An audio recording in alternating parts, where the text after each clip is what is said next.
Hello வணக்கம் உறவுகளே, எல்லாம் எப்படி இருக்கீங்க? நல்லா இருக்கீங்களா? நலம் நலமறியாவல். இந்த ரியல் வாய்ஸ் எதுக்கு அப்படின்னா, நான் கொஞ்சம் பேசணும். அது சரி, ஓகே, ஒரு வீடியோ எடுத்துடலாம் அப்படின்னு சொல்லிட்டு.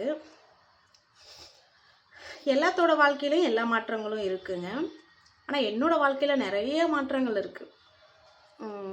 நான் இப்போ இந்த இடத்துல உட்காந்து பேசிகிட்டு இருக்கேன். நான் இவ்வளோ மேக்கப் போட்டுட்டு அலங்காரம் பண்ணிட்டு உட்காந்துருக்கேன் அப்படின்னா, இதுக்கு பின்னாடி நிறைய காரணங்கள் இருக்குது.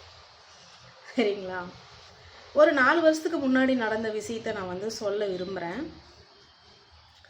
ஒரு 4-5 வருஷத்துக்கு முன்னாடி இது நடந்தது. டோட்டலாக கணக்கு போட்டுவிட்டா 2019 2018 இப்போல்லாம் நான் நல்லா இருந்தேன்.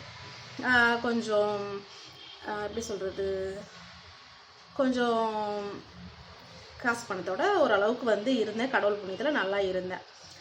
2018 முடிய 2019 பிறந்துச்சுங்க. கொரோனா வந்துச்சு. முதல் கொரோனா வந்துச்சு. முதல் கொரோனாவில் கஷ்டப்படாதவங்க யாருமே கிடையாது. சாப்பாட்டுக்கெல்லாம் கஷ்டப்பட்டோம். நாங்களும் அந்த கேட்டகரி தான். ரொம்ப கஷ்டப்பட்டோம். நான் ஒரு சின்னதாக ஒரு சீட்டு மாதிரி நடத்திட்டு இருந்தேங்க. அது இந்த கொரோனா பீரியடில் என்ன ஆச்சுன்னா, வெளியில் கொடுத்த பணம்லாம் லாக் ஆயிடுச்சு. அந்த பீரியடில் என்னன்னா, தீபாவளி பக்கம் வந்துருச்சு. தீபாவளி கொஞ்சம் பக்கமாக வந்துருச்சு. சமாளிக்க முடியல, என்னால் சமாளிக்க முடியல. நான் அந்த அட்டை பணம் கொடுக்க முடியாத போயிடுச்சு. கொடுக்க முடியாத போகல, வெளியில் கொடுத்த பணம் கைக்கு வரல. அந்த மாதிரி ஒரு சுச்சுவேஷன் ஆயிடுச்சு. அப்போ என்னை சுற்றி எல்லாருமே இருக்காங்க, இப்போவும் இருக்காங்க. எங்களை சுற்றி எல்லாருமே இருக்காங்க. என்னோட அப்பா சைட்லேயும் சரி, என்னோட புருஷா கையிலையும் சரி, எல்லாருமே இருக்காங்க. எங்களை சுற்றி எல்லாருமே இருந்தாங்க. நேரம் காலம் எங்களை ஆட்டி படைச்சிச்சு. 2019 2020 2021 2022 டோட்டலாக 4 வருஷம். அந்த 4 வருஷத்தில் நாங்கள் எத்தனை நாள் பட்னியாக கிடந்திருக்கோம், எத்தனை நாள் வேதனையோட துக்கத்தோடு நாங்கள் இருந்திருக்கோம். அந்த 4 வருஷத்துக்கு முன்னாடி 4 வருஷத்தில் நாங்கள் செத்து போயிருந்தோமா, இந்நேரம் எங்களுக்கு பால் ஊற்றிட்டு இருந்திருப்பாங்க. பால் ஊற்ற ஆள் கிடையாது எங்களுக்கு. எங்கள் 2 பேர்த்துக்குமே ஆள் கிடையாது. எனக்குன்னா என்னோட கணவனுக்குன்னா என்னோட கணவனுக்கு எனக்கு, அவ்வளோதான். அப்படி தான் இப்போ வரலும் நாங்கள் 2 பேர் தான் வாழ்ந்துட்டுருக்கோம். எங்களை சுற்றி நிறையா பேர் இருந்தாங்க. ஆனால் எங்களுக்கு உதவணும்னு யாருக்கும் தோணலை. எங்களுக்கு சப்போர்ட் பண்ண யாருமே கிடையாது. நான் என்னோட அப்பா வீட்டு சைடுன்னு தான் சொல்கிறேன். என்னோட பெத்தவங்க வீட்டு சைட்லேயும் தான் சொல்கிறேன். நான் யாரையும் குறிப்பிட்டு நான் இதை சொல்ல கிடையாது. என்னோட பெத்தவங்களையும் சேர்த்து தான் நான் சொல்கிறேன். யாரும் எங்களுக்கு சப்போர்ட் பண்ணல. நாங்கள் தின்னமான்னு கூட கேட்க ஆள் கிடையாது. என்னது, நாங்கள் தின்னமான்னு கூட கேட்க ஆள் கிடையாது. நாங்கள் இந்த ஊர்லேயே கிடையாது. நாங்கள் இந்த ஊர்லேயே இல்லை. 2 பேருமே அட்ரஸ் தெரியாத போயிட்டோம். நானும் என்னோட கணவரும் அட்ரஸ் தெரியாத போயிட்டோம். எத்தனை நாள் நாங்கள் பட்னியாக தூங்கியிருக்கோம். எத்தனை நாள் பசியோடு தெரியலைங்க. எல்லாத்துக்கும் எப்படின்னு தெரியல. இதெல்லாம் ஒரு விஷயமா நான் சொல்ல நினைக்கலாம். ஆனால் எத்தனை நாள் நாங்கள் பசியோடு தூங்கியிருக்கோம் தெரியுங்களா? எத்தனை நாள் பட்னியும் பசியுமா நாங்கள் தூங்கியிருக்கோம். எவ்வளோ வேதனைக்கு ஆளாயிருக்கோம், எவ்வளோ அசிங்கத்துக்கு. ஆனால் காசு தாங்க, காசு ஒரு விஷயம் தாங்க. எல்லாமே பணங்க. என்ன வேணாலும் பண்ணு. பணம் இல்லைன்னா யாருமே மதிக்க மாட்டாங்கங்க. யாருமே மதிக்க மாட்டாங்க, யாரும் பேச மாட்டாங்க. யாருமே என்ன, நீ இருந்தியா செத்தியா, செத்தா செத்துட்டு போ, அப்படிதான் நினைப்பாங்க. ஏன்னா அந்த மாதிரி உலகம், அந்த மாதிரி ஒரு உலகத்தில் தான் வாழ்ந்துட்டுருக்கோம். பணம்னா ஆதியிலே சொல்லியிருக்காங்க, பணம்னா போனமும் வாய்ப்பறப்போன்ட்டு. ஏன்னா ஏன் இதை நான் சொல்கிறேன் அப்படின்னா, எனக்கு ஆதங்கமாக இருக்குது. என் மனசு கேட்கல. அவ்வளோ நாங்கள் கஷ்டப்பட்டுருக்கோம். எங்கள் ஊர்லேயே நாங்கள் கிடையாது. நாங்கள் எங்கே இருக்கிறோன்னு எங்கள் பெற்றவங்க, என்ன பெற்றவங்களுக்கே தெரியாது. என்னோட அப்பா அம்மாக்கே தெரியாது. அப்படிங்கும்போது யாருக்கு தெரிஞ்ச என்ன தெரியலன்னு, அப்படி தானே? அந்த மாதிரி எத்தனை நாள் பசியும் பட்டினியுமா கடந்திருக்கோம், எத்தனை நாள் வேதனைப்பட்டிருக்கோம், எத்தனை அசிங்க அவமானம். கொஞ்சம் நஞ்சம் கிடையாது. நாங்கள் வாங்காத இதே கிடையாது. எங்களை பேசாத வார்த்தையே கிடையாது. நாங்கள் அந்த அளவுக்கு வேதனைப்பட்டு அசிங்கப்பட்டு அவமானப்பட்டு 2 பேரும் செத்து போயிடுற இடத்துக்கு நின்று எங்களோட சிச்சுவேஷன் தெரிஞ்சவங்களுக்கு தெரியும் எங்களை பற்றி. ஆனால் அத்தனைக்கும் வந்து என்ன அப்படின்னா எவங்ககிட்டையும் பல்லளிக்கலை, எவங்ககிட்டையும் 10 ரூபா வாங்கலை, எவன் கூடயும் கெடுக்கலை. இந்த இங்கே இந்த செந்தில் பொண்டாட்டி இங்கே சுற்றுனுச்சு அங்கே சுற்றுனுச்சின்னு அந்த பேர் எடுக்கலை. எல்லாமே வந்து எல்லாருமே விட்டுட்டாங்க, கை விட்டுட்டாங்க. யாரும் பார்க்கறதுக்கு ஆள் இல்லை, யார்கிட்டையும் கேட்குறதுக்கும் இல்லை. நாங்கள் இங்கேருந்து எங்கள் ஊர்லேயே இல்லை, நாங்கள் கொஞ்சம் தள்ளி தூரமாக போயிட்டோம். என்ன பண்ணுறதுன்னு தெரில, யோசனையாக இருந்துச்சு. இதுலேருந்து நம்ம மீண்டும் எப்படி வர்றதுன்னு தெரியலையே அப்படின்னு யோசித்து இந்த கல்யாண வேலைன்னு சொல்லுவாங்கள்ல, சமையல் வேலை, அதுக்கு பேர் கல்யாண வேலைன்னு சொல்லுவாங்க இல்லையா, அந்த வேலைக்கு வந்து எங்கள் சித்தி வீடு வந்து போகிறாங்க. கேட்ரிங் அவங்க வச்சு நடத்துகிறாங்க. அவங்க கூப்பிடுவாங்க, ஐயோ இந்த வேலைக்கெல்லாம் யாருக்கு வருவானா, நாங்களாம் வரமாட்டோம் அப்படின்னு. இவர் விடமாட்டார், கல்யாண வேலையை அந்த வேலைக்கெல்லாம் போகக்கூடாது, அதெல்லாம் போகவே கூடாது அப்படின்னு சொல்லுவார். அந்த மாதிரி நாங்கள் வந்து அந்த வேலையை வந்து கேவலமாக நினச்சோம். ஆனால் அந்த வேலை தான் எங்கள் உசிரியை காப்பாற்றுனுச்சு. எங்களோட உசிரியை என்னோட உயிரையும் என் புருஷன் உயிரையும் அதுதாங்க காப்பாற்றுனுச்சு. சொன்னால் யாராவது நம்புவீங்களா? நம்ப மாட்டீங்க. என் வாழ்க்கையில் நடந்தது அந்த 4 வருஷம் நரகத்தை விட மோசமாக அனுபவிச்சோம். வீட்டை விட்டு வெளியே வர பயமாக இருக்கும். ஃபோனை பார்த்தா நான் அலறுவேன், ஃபோனை பார்த்து பயந்து நடுங்குவேன். எந்த கடங்காரன்னு தெரில, என்ன அசிங்கமாக திட்டுறாங்கன்னு தெரில அப்படின்னு. என்னை ஒவ்வொருத்தரும் அந்த காசுக்கோசரம் என்னை என்னென்ன பேசினாங்க தெரியுங்களா? என்னை எப்படி பேசி அசிங்கப்படுத்தினாங்க தெரியுங்களா? அந்த காசை நாய்ங்களுக்கு தூக்கி எறிஞ்சு வாட்டி அந்த நாய்ங்க இப்போ என்னை பார்த்து சிரிக்குதுங்க. நல்லா இருக்கியா, எப்படி இருக்கிற, ஏன் வரதில்லை அப்படிலாம் பேசுதுங்க. அத்தனை என்ன நான் கேட்டிருந்தாலும் சரிங்க, நான் எனக்குன்னு ஏற்றுக்கல, கடவுள்கிட்ட ஒப்படைச்சிட்டேன். என்ன வேணாலும் பேசிட்டோம். நான் அவங்ககிட்ட ப்ரெக்னென்ட் காசு வாங்கினேன், அந்த காசை திருப்பி கொடுத்துட்டேன். என்னென்ன சொல்லி பேசுனாங்களோ, என்னை எப்படி அசிங்கப்படுத்தினாங்களோ அத்தனையும் அவங்களுக்கே அப்படின்னு சொல்லி அவங்களுக்கு ஒப்படைச்சிட்டேன். அந்த கல்யாண வேலைக்குங்க என்னோடய கணவர் வந்து பெயிண்டிங் வேலைக்கு போகிறாரு. அந்த பெயிண்டிங் வேலைக்கு காலையில் போவார், சாயங்காலம் வருவார். அரிசி வாங்க கூட காசு இருக்காது, சாப்பாடு பசியாகவே இருப்பேன். அவர் வரலும் பசியாகவே இருப்பேன். ரொம்ப ரொம்ப கஷ்டப்பட்டேங்க. கொஞ்சம் கிடையாது, இவ்வளோதான்னு கிடையாது. நாங்கள் காசு தரலன்னு எங்கள் வண்டியெல்லாம், நாங்கள் வண்டி வச்சுருந்தோம், எங்கள் வண்டியெல்லாம் தூக்கிட்டு போயிட்டாங்க, பிடிங்கிட்டு போயிட்டாங்க.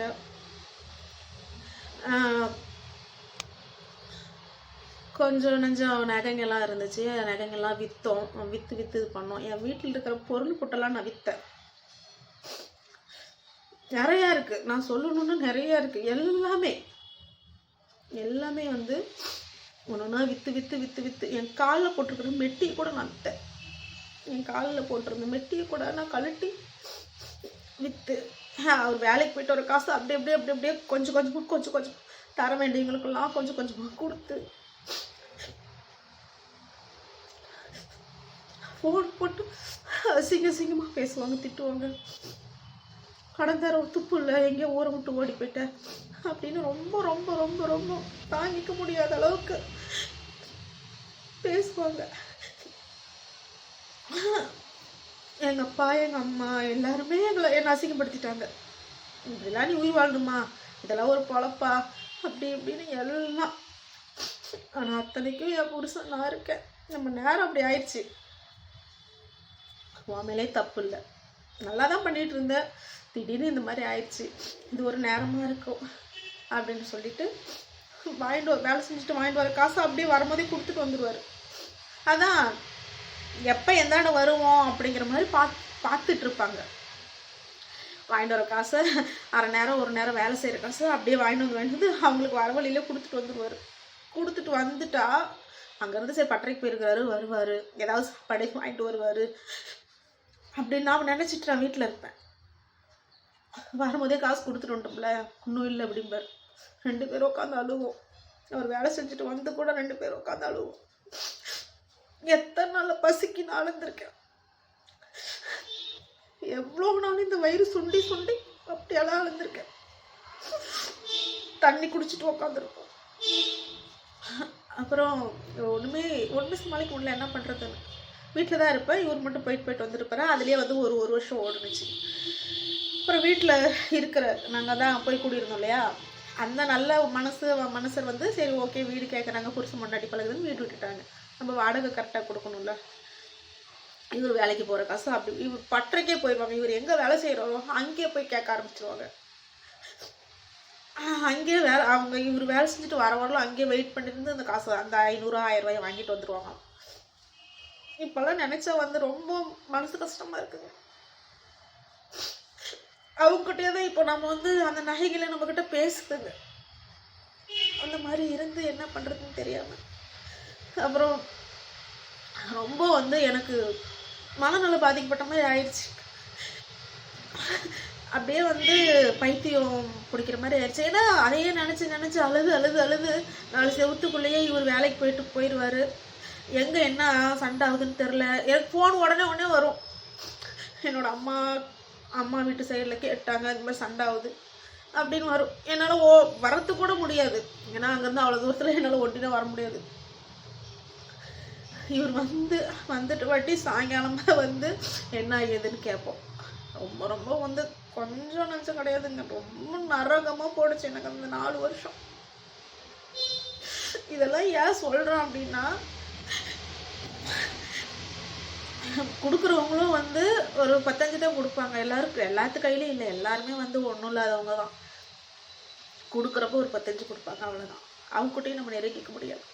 என்னடா பண்ணுறது, இது ஒன்றும் புரியல அப்படின்னு நினச்சிட்டு நான் சொன்னாலே எங்கள் சித்தி வீடு வந்து கேட்ரிங் வேலை செய்கிறாங்க அப்படின்ட்டு, சமையல் வேலை செய்கிறாங்க. அப்புறம் தான் நினச்சேன், செந்தில் நான் வந்து வேலைக்கு போகிறேன் அப்படின்னு சொல்லி இவரும் வந்துட்டார். நானும் இவருமே வந்து வேலைக்கு போவோம். அவங்க கூட போவோம். அவங்க எனக்கு 10 ரூபா கொடுத்து உதவி செய்யலை. ஆனால் இந்த வேலைக்கு வந்து ரெகுலராக இந்த வேலையை வந்து கொடுத்து அந்த காசு வந்து நாங்கள் 2 பேரும் போயிட்டு வந்தோமா 5000 6000 ஒரு 2 வேலை 3 வேலை நானும் செந்திலும் சேர்ந்து பண்ணோமா 5000 6000 வரும் அந்த வேலைக்கு. ஏன்னா அவருக்கு வந்து ஜென்ட்ஸ் சம்பளம் போடுவாங்க, நமக்கு லேடிஸ் சம்பளமா. அப்புறம் வந்து எடுத்துகிட்டு சமையல் வேலைக்கு போயிட்டு வருவோம்லாம், அந்த சம்பளத்தை வாங்கி அப்படி அப்படியே கொஞ்சம் இந்த வேலைக்கு போய் இந்த வேலை வந்து எங்கள் உசுரை அதை ஃபஸ்ட்டே சொன்னேன். இந்த வேலை வந்து எங்கள் உசுரை காப்பாற்றின வேலை, எங்களுக்கு சோறு போட்ட வேலை இந்த வேலை. இப்போ நல்லா இருக்கேன். ஆனால் ஏன் போகிறேன் அப்படின்னா, மறக்கக்கூடாது. ஏன்னா அது நம்மளை காப்பாற்றின வேலை. இந்த வேலை தான் நம்மளுக்கு சோறு போட்டுச்சு, நம்மளை காப்பாற்றி விட்டுச்சு. அதனால அதை மறக்கக்கூடாது. அதனால அப்பப்போ கூப்பிட்டா நான் கிளம்பிடுவேன். நீங்கள் பார்ப்பீங்க, என்னோடய வீடியோஸ் எல்லாம் பார்ப்பீங்க. அந்த மாதிரி வந்து அந்த இடத்துல இருந்து அந்த 4 வருஷத்து நரகத்தை அனுபவிச்சுட்டு, கடவுள் இருக்காருங்க. கடவுள் எல்லாம் இல்லாமலாம் இல்லை. கடவுள் வந்து கச்சிதமாக இருக்கார். நாங்கள் யாருக்கு எந்த துரோகமும் பண்ணல, யாரையும் எந்த ஒரு இதுவும் பண்ணல. எங்கள் மனசாட்சி உண்மையாக நேர்மையாக நாங்கள் இருந்தோம். என்ன ஒரு இந்த சீட்டு சேர்த்தி இந்த கொரோனா வரலன்னா என்ன அடிச்சுக்க ஆள் இல்லை. இந்த கொரோனா வந்து இதில் வேற நிறையா பேர் இந்த கொரோனாவில் செத்து கூட போயிருக்காங்க. அந்த மாதிரி செத்து போயிருந்தா ஒன்றும் இந்த எதுக்கும் புரோஜனம்லாம் போயிருக்கும். ஏதோ அந்த உசுரை காப்பாற்றி வந்து இந்த கடத்தில் வந்து சின்னப்பட்டு சீப்பட்டு 4 வருஷத்தை தாண்டி இந்த 2023 தான் வந்து அப்படியே கொஞ்சம் என்னோட ஊர் அத்தனை பேர்த்துக்கும் அந்த காசை கொடுத்து முடிச்சு, நானும் இந்த ஊரில் பிறந்தவ தான் அப்படின்னு நான் நிரூபிச்சுட்டு அதே ஊருக்குள்ளே நான் வந்து போக ஆரம்பித்தேன். தெரியுதுங்களா? எதுக்கு இதை சொல்கிறேன் அப்படின்னா, இது என் மனசுக்குள்ள இருக்கிற குமரல். யாருமே எங்களுக்கு உதவி செய்யலை. நாங்கள் எங்கே இருக்கிறோன்னு கூட கேட்கல. தெரியுங்களா? நாங்கள் எங்கே இருக்கோம், நாங்கள் இருந்தோமா, நாங்கள் செத்தமா, நாங்கள் எங்கே இருக்கிறோம் எங்கே இல்லை அப்படின்னு யாருமே எங்களை கண்டுக்கல. எத்தனை பேர் இருந்தாலும் சரிங்க, 1,00,000 பேர் இருந்தாலும் சொல்லுக்கு தான் ஆவாங்க, சுமைக்கு ஆக மாட்டாங்க. நாங்கள் கற்றுக்கிட்ட பாடம் இப்போ வரல. எல்லாமே மனசில் இருக்குது. எல்லாம் ஒரு பக்கம் தேக்கி வச்சுட்டு தான் இருக்கும். எதுவும் மறந்து போகல, கடந்து போயிட்டுருக்கோம். எதுவும் எங்களால் மறக்கவே முடியல. ஒவ்வொரு விஷயத்தையும் எங்களால் மறக்கவே முடியல. அது ஒரு பக்கம் அப்படியே ஆணியில் அடித்து வச்ச மாதிரி அப்படியே தான் இருக்குது. நாங்கள் தான் கடந்து போயிட்டுருக்கோம். எதுவும் மறந்து போகல.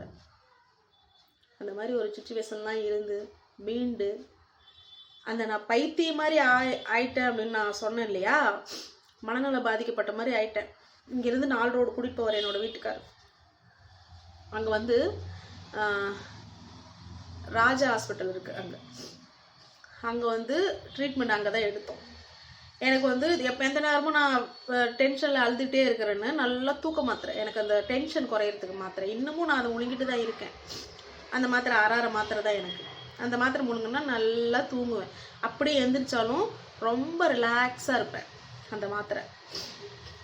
அந்த மாதிரி இருந்து அப்புறம் கொஞ்சம் அதுலேருந்து கொஞ்சம் மீண்டு வந்து அப்புறம் பக்கத்துலேயே நான் குடியிருந்த வீட்டுக்கு பக்கத்துலேயே வந்து சமைக்க ஆள் வேணும்னு கேட்டிருந்தாங்க. அப்புறம் அங்கே சமைக்க போக ஆரம்பித்ததுலேருந்து அங்கே சமைக்க போக அங்கே வந்து குட்டி குட்டி பேர் 2 பிள்ளைங்க இருக்காங்க. ஒரு அக்கா 2 பிள்ளைங்க. அவர் வீட்டுக்கார் வந்து யூஎஸில் அமெரிக்காவில் இருந்தார். அவங்க வந்து என்னென்னா வீடியோ பார்த்துட்டு எந்த நேரமும் வீடியோ பார்த்துட்டு உட்காந்து பேசிட்டு செஞ்சுட்டு இருப்பாங்க. அப்போ வந்து இந்த குக்கிங் வீடியோலாம் பார்ப்பாங்க, அவங்க பார்ப்பாங்க. அப்போ பார்த்துட்டு இருக்கும்போது தான் ஓகே நீங்கள் நல்லா சமைக்கிறீங்களே, நீங்கள் ஒரு வீடியோ எடுத்து போடலாம்ல அப்படின்னு சொல்லி அந்த அக்கா சொல்லி ஓகே ஆமாம் நம்ம ஒரு வீடியோ எடுத்து போடலாம், சமைக்கிறத வீடியோ எடுத்து போட்டால் கூட ஆகல அப்படின்னு சொல்லி இந்த வீடியோ போட ஆரம்பித்ததுக்கு காரணமே அந்த அக்கா தான். நீங்கள் நல்லா சமைக்கிறீங்களே, நீங்கள் குக்கிங் வீடியோ எடுத்து போடலாம்ல, ஒன்று எடுத்து போடலாம்ல அப்படின்னு சொல்லி அதை அப்படியே வந்து ஃபஸ்ட்டு நான் குக்கிங் வீடியோவை ஸ்டார்ட் பண்ணி அப்புறம் அது டோட்டலாக ஒரு 2 வருஷமாக குக்கிங் வீடியோ தான் போயிட்டு இருந்துச்சு. ஃபஸ்ட்டு இருக்கும் அதெல்லாம், அதுதான் போயிட்டு இருந்தேன். அப்புறமேல தான் ஒரு 2 வருஷம் கழிச்சு தான் வந்து பேஸ் கட்டாமல் வாய்ஸ் மட்டும் கொடுத்து வீடியோ போட ஆரம்பித்தேன். அப்புறம் அப்படியே கொஞ்சம் வந்து பேஸ் காட்டி வீடியோ போட ஆரம்பித்தேன். அதெல்லாம் போட்டு தான் இப்போ இந்த இடத்துல வந்து உக்காந்துருக்கேன். ஆனால் வந்து இன்னொன்று என்ன அப்படின்னா, நான் வீடியோ போடுறேங்க, ஆனால் நம்ம வீடியோவில் வந்து ₹1 வந்து நம்ம எதுலேயுமே என்ன சம்பாதிக்க கிடையாது. யூடியூப்லேயும் சரி எதுலேயும் நம்ம இவ்வளோ தூரம் வந்தாச்சு, ஆனால் வந்துமே வந்து நம்ம எதுலேயும் ₹10 சம்பாதிக்க கிடையாது. எங்களோட உழைப்பு மட்டும்தான் இப்போ வரல. என்னோடய கணவரோட உழைப்பும் என்னோட உழைப்பும் மட்டும்தான் இது வரலும் வந்து இருக்குது. சரிங்களா? அதனால் நம்ம உழைப்பை வச்சு தான் நம்ம இப்போ அடுத்தடுத்த ஸ்டெப்புக்கு வந்துட்டுருக்கோம். ஏதோ கடவுள் புண்ணியத்தில் கடவுள் நம்மளை நல்லா வச்சுருக்காரு. இதை நான் ஏன் சொன்னேன் அப்படின்னா, என்னோடய குமுறல் வந்து சொல்லணும் அப்படிங்கிற ஒரு ஆதங்கம். சரியா? எதுவுமே வந்து உடனே ஒரே எட்டில் எல்லாமே நடந்துடாது. படிப்படியாக தான் மாறும். ஏன்னா அந்த அளவுக்கு நான் வந்து பட்டிருக்கேன், அந்த அளவுக்கு வேதனைப்பட்டிருக்கோம். அதை நான் சொல்லிட்டுல செத்துருந்தேன்னா 5 வருஷம் ஆயிருந்திருக்கும் நானும் என்னோட கணவரும். மூட்டைப்பூச்சி மருந்து இருக்குது தெரியுங்களா? அந்த மூட்டைப்பூச்சி மருந்தை வந்து தண்ணி ஊற்றி மிக்சியில் அடித்து 2 டம்ளரில் ஊற்றி வச்சுட்டேன். நானும் என்னோட கணவரும் வந்து வேணாம், குடிச்சிட்டு செத்துடலாம், இந்த வாழ்க்கை வேணாம் அப்படின்னு வந்து மிக்சியில் அடித்து 2 டம்ளரில் ஊற்றி வச்சு குடிக்கிறதுக்கு ரெடியாக இருக்கும். 2021 கரெக்டாக மழையான மழை வந்துட்டு. அப்போ கூட வந்து அது நாங்கள் குடிக்கிறதுக்கு 2 பேர் ரெடியாக இருக்கிறோம். அப்போ கூட மழையான மழை. அந்த மழையில் வந்து எங்களை கதவை தட்டுறாங்க. அவங்க வரல, ஒரு 5 நிமிஷம் அவங்க இந்தாண்ட எங்கள் வீட்டு கதவை தட்டலைன்னா நாங்கள் 2 பேர் குடிச்சிருப்போம். ஆனால் இப்போ நான் யோசிக்கிறேன், ஆனால் குடிச்சிருந்தா உயிரோடு இருந்து அசிங்கப்பட்டதை விட செத்த வாட்டி பயங்கர கொடுமையாக அசிங்கப்பட்டிருப்போம். ஏன்னா இருக்கிற கடன்லாம் யார் கட்டுவா? இருக்கிற 6 லட்ச ரூபா கடன். ஆனால் எதுக்கு அப்படி கடன் ஆணுச்சுன்னு எங்களுக்கு தெரியாது. அடுத்து இந்த கொரோனா வந்ததும் போதும் 4 லட்ச ரூபா அட்டை, 3.5 லட்ச ரூபா அட்டை பணம், இந்த லோனுங்க வந்து ஒரு 2.5 லட்ச ரூபா, 6 லட்ச ரூபா படிப்படியாக அப்படி எகிரிருச்சு கடன். அந்த 6 லட்ச ரூபாங்கிறது நிறையா பேர்த்துக்கு கொஞ்சம் சின்ன பணமாக இருக்கலாம். ஆனால் எங்களுக்கு 6 லட்ச ரூபாங்கும் போது பெரிய காசு. எங்களுக்கு 6 லட்ச ரூபாங்கும்போது பெரிய பணம். ஒருத்தருக்கிட்டே வாங்கிட்டா பிரச்சனை இல்லை. இப்போ 6 லட்ச ரூபா ஒருத்தருக்கிட்டே கடனா அவங்க காலில் கூட விழுந்துடலாம். இது வந்து சுத்தியும் இருக்குது. ஏன்னா அட்டை சீட்டு பணம் சுத்தியும் இருக்குது. வெளியே தலை காட்ட முடியல, ஒரு ஃபோன் எடுத்து பேச முடியல, எங்கே இருக்கிறோன்னு சொல்கிறதுக்கு இல்லை, பயமாக இருக்குது. எந்த சந்தில் யார் வந்து நம்ம என்ன பண்ணுவாங்களோ, என்ன திட்டுவாங்களோ, என்ன பேசுவாங்களோ, ரொம்ப பயந்துட்டோம். ரொம்ப பயந்துட்டோம். அதுலேருந்து மீண்டு வந்து அது யாருன்னு தெரிலங்க, எனக்கு தெரியாது. நான் கும்பிட்ற கடவுளுக்கு நிகராக தான் நான் நினைக்கிறேன். வந்து அந்த கடங்கார தான், ஆனால் யாருன்னு தெரில. வந்து அவங்க கதவை தட்டி அவங்க வந்து காசு கேட்க வந்து மழை வந்துட்டுருக்குன்னு அவங்க கொஞ்ச நேரம் காசு கேட்டுட்டு அப்படியே மழை கொஞ்சம் நிற்கட்டுன்னு அவங்கக்கிட்ட பேசிக்கிட்டு இருந்துட்டு அப்படியே வந்து அந்த இதை மாற்றிட்டு அந்த அந்த கலக்கி வச்சுருந்த விஷத்தை தூக்கி கீழே ஊற்றி விட்டுட்டு நாங்கள் 2 பேர் அதை எடுத்து கீழே நான் ஊற்றிட்டு அவங்ககிட்ட பேசிகிட்டு இருக்கும்போதே எனக்கு மைண்ட் செட் மாறிடுச்சு.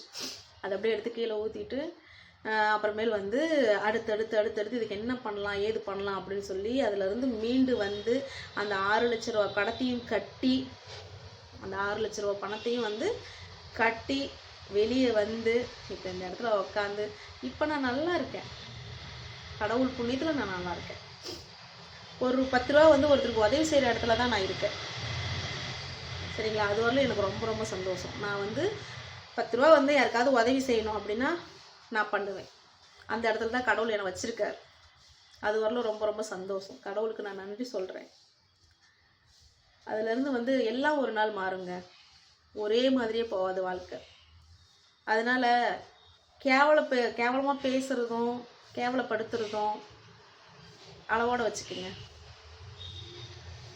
யானைக்கு ஒரு காலம் வந்தால் பூனைக்கு ஒரு காலம் வந்தால் யானைக்கு ஒரு காலம் வந்தாங்கிற பழமொழி சொல்லுவாங்கள்ல. யானைக்கு ஒரு காலம் வந்தால் பூனைக்கு ஒரு காலம் வருமா? அதனால் யாரையுமே அசிங்கமாக பேசாதீங்க. யாருக்காவது வந்து எதனா ஒன்றுனா உங்களால் என்ன முடியுமோ அதை பண்ணுங்க. எனக்கு தெரிஞ்சது அதுதான். நான் இப்போ அதான் பண்ணிகிட்ருக்கேன். நான் அதை சொல்லணும்னு அவசியம் கிடையாது. என்னால் என்ன முடியுமோ நான் செஞ்சுட்டு தான் இருக்கேன். நான் என்ன செய்வேன்? ஏன்னா நம்ம ஒரு நேரம் அப்படி தான் பட்டோம்.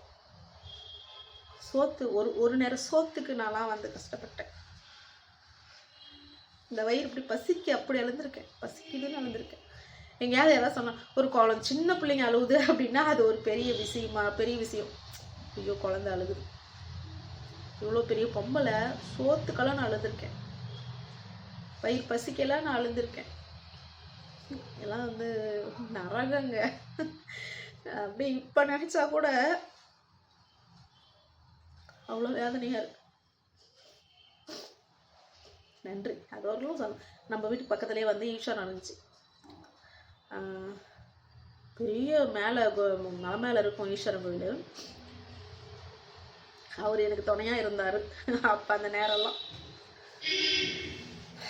அப்பா எவ்வளோ மாற்றம், எவ்வளோ வந்து பட்டு அப்பா இந்த இடையே இருக்குது பார்த்தீங்களா? எல்லாத்தையும் பட்டுட்டு தான் இந்த இடத்துல வந்து உக்காந்துருக்கோம். ஓகே, மகிழ்ச்சி. நட்பவி. இந்த வீடியோ உங்களுக்கு ஷேர் பண்ணணும்னு நான் நினச்சேன். அதனால தான் நான் எடுத்தேன். பிடிச்சிருந்தா ஒரு லைக் பண்ணிடுங்க. இதில் ஏதாவது கருத்து சொல்லணுன்னாலும் மெசேஜ் பண்ணுங்க. ஓகேவா? ஓகே, டாட்டா, பாய். மகிழ்ச்சி. எந்த வேலையாக இருந்தாலும் வெட்கப்படாமல் அசிங்கமாக நினைக்காம இறங்கி வேலை செய்யுங்க. உங்களுக்கு வெற்றியை தேடித்தரும். என்னோட ஒரு சின்ன கருத்து. ஓகேவா? சரிங்க. ஓகே, டாட்டா, பாய்.